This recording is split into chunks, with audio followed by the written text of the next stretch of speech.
Üçüncü ixtisas qrupa keçirik. Bu ixtisas qrupu həmişə çox yüksək müsabiqə vəziyyətindən fərqlənir. Burada bir neçə ixtisaslar var ki, onlar ənənəvi olaraq qız və oğlan ixtisaslarına bölünür. Qızlar əsasən müəllimliyi seçirlər, filologiyaya aid olan, Azərbaycan dilinə aid olan, müxtəlif dillərə aid olan ixtisasları seçirlər. Oğlanlar üçüncü qrupda bir-iki ixtisası əsas tuturlar və ən birinci ixtisas bu hüquqşünaslıqdır. Burada vəziyyət necədir? Burada demək yerlərin sayı, plan yerlərin sayı 15.533-dür. Dövlət sifarişli yerlərin sayı cəmi 4000-dir. Bu 26% eləyir.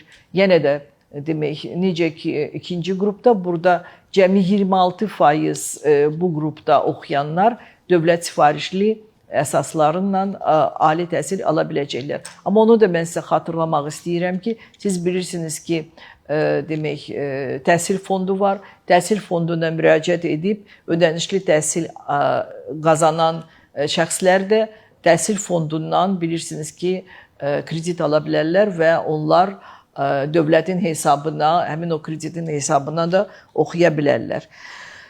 Biz görürük ki, demək 200 baldan yuxarı nəticə göstərənlərin sayı və müsabiqə buraxılanların sayı 20.805 nəfərdir. Plan yerlərin sayı isə 15.000-dir. Bu deməkdir ki, burada ən azı 5.000 qəbul olunmayacaqdır. Bunlar kənarda qalacaqdır. Təbii ki, bu aşağı bal nəticəsi olanlardır. 150 ballıq ixtisaslara burada bir neçə elə ixtisas var, amma orada mən düşünürəm ki, orada 200 baldan yuxarı nəticə göstərənlər qəbul olunacaqdır. Çünki 150 baldan yuxarı nəticə göstərən müsabiqə buraxılanların sayı ümumiyyətlə 24.653 nəfərdir. Və təkrar edirəm, yerlərin sayı isə 15.000-dir. Burada təxminən görürsünüz ki, bir 10.000 fərq var. Burada da iki alt qrup var və bu vəziyyət demək alt qruplarda fərqlidir.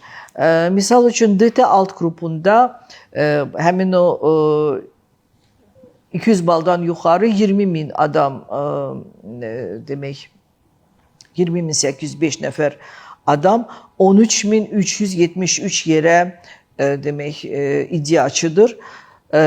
TC alt qrupunda 2180 yerə isə 7949 nəfər iddiaçıdır. Görürsünüz ki, hər bir alt qruplarda demək kifayət qədər yüksək müsabiqə vəziyyəti yaranır. Ancaq qeyd edeyim ki, eyni şəxs ola bilsin ki, hər iki qrupda onun demək nəticəsi var və o öz ərizəsini yazanda özü istədiyi ixtisasları özü istəyinə görə sıralaya bilər. Ola bilsin birinci DT-ni yazsın, sonra TC-ni yazsın, o onun öz ixtiyarındadır. Və müxtəlif ballarla o müsabiqəyə daxil ola biləcəkdir. Çünki onun müxtəlif balları ola bilər hər bir alt qrupda. Gəlin baxaq ki, bizi nə gözləyir? Demək, keçən illə müqayisədə keçid ballar hər bir intervalda necə dəyişəcəkdir? 600 baldan yuxarı nəticə göstərən 893 nəfərdir və keçən illə müqayisədə biz deyə bilərik ki, təxminən həmin səviyyədə bəlkə də biraz aşağı, bir 5-6, bəlkə də 10 bala qədər aşağı ola bilər keçid ballar keçən illə müqayisədə yuxarı demək intervalda 600-dən yuxarı olan ballarda, keçən ilki 600-dən yuxarı olan ballarda. 500-dən yuxarı olan biz keçən ilki keçid ballara baxanda deyirik ki, bu ildə həmin ixtisaslarda təxminən elə keçid ballar formalaşa bilər. Çünki bu insanların sayı keçən ilki insanların demək sayından bu 4300 nəfərdir burada. 400-dən yuxarıda nəticə demək göstərənlər üçün keçən ilki ballar kifayət qədər demək güvənmək üçün yaxşı bir mənbədir. Çünki biz gözləmirik ki, burada ballar dəyişəcək, keçən ilki səviyyədə olacaqdır.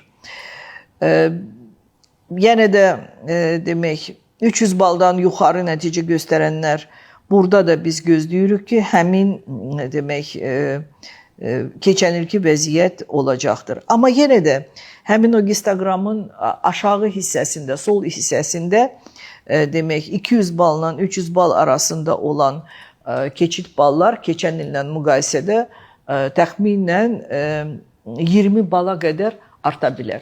Çünki aşağı intervalda kifayət qədər insanlar var. Bu DT alt qrupuna aiddir və təbii ki, burada demək 150 ballıq ixtisaslar da var. Burada da biz aşağıda görürük ki, həmin o keçid ballar təxminən 10-20 bal arta bilər aşağı demək intervalda. Üçüncü ixtisas qrupunun TC alt qrupunda 600 baldan yuxarı olan ixtisaslar keçən ilki demək keçid ballar təxminən elə ola bilər. 600 baldan yuxarı keçən il, bu ildə elə ola bilər. Amma 500-dən 600-ə qədər keçən ilki keçid ballar bu il təxminən 30 bal arta bilər həmin o ixtisaslarda. Demək, dövlət sifarişli qəbul TC-də bizdə ümumiyyətlə demək plan yerlərin sayı 2180 nəfər idir. Burada demək TC-yə qəbul olunanlar 400-dən yuxarı 390 baldan yuxarı nəticə göstərənlər böyük ehtimalla TC-də qəbul oluna bilərlər. Amma dövlət sifarişli yerlərin sayı TC-də cəmi 220-dir. Bu şəxslər isə yalnız 520 baldan yuxarı nəticə göstərən şəxslər ola bilər ki, onlar TC-yə dövlət sifarişli yerlərə qəbul oluna biləcəklər. Düzdür, gərək onlar o həmin ixtisasları seçsinlər. Çünki elə ixtisaslar var ki, kimsə yalnız o ixtisasları seçir və orada ödənişlidə daha yüksək balla oxumağı üstün tutur. Nəinki ayrı bir ixtisasda, ödənişsiz olan ixtisasda. Təxminən bu demək intervalda 300-dən 400 arasında olan intervalda isə biz görürük ki, burada müsabiqədə iştirak edənlərin sayı artır və burada biz gözləyirik ki, təxminən 90 bala qədər burada keçid ballarda artım ola bilər.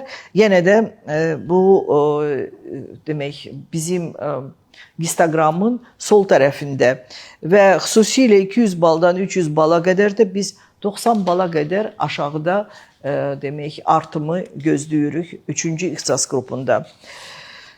TC alt qrupunda 150 balla əlaqədar onu da deyə bilərəm ki, yəqin ki 150 bal keçid ballar elə də olmayacaqdır. Orada əsasən 200 baldan yuxarılar qəbul olunacaqdır və burada inanmıram ki, subbakalavrlara hansısa bir şans qalsın. Bax, bu 3-cü qrupa aid olandır. Ən gərgin bir demək müsabiqə vəziyyəti 3-cü qrupdadır. Ənənəvi olaraq bu belə idi.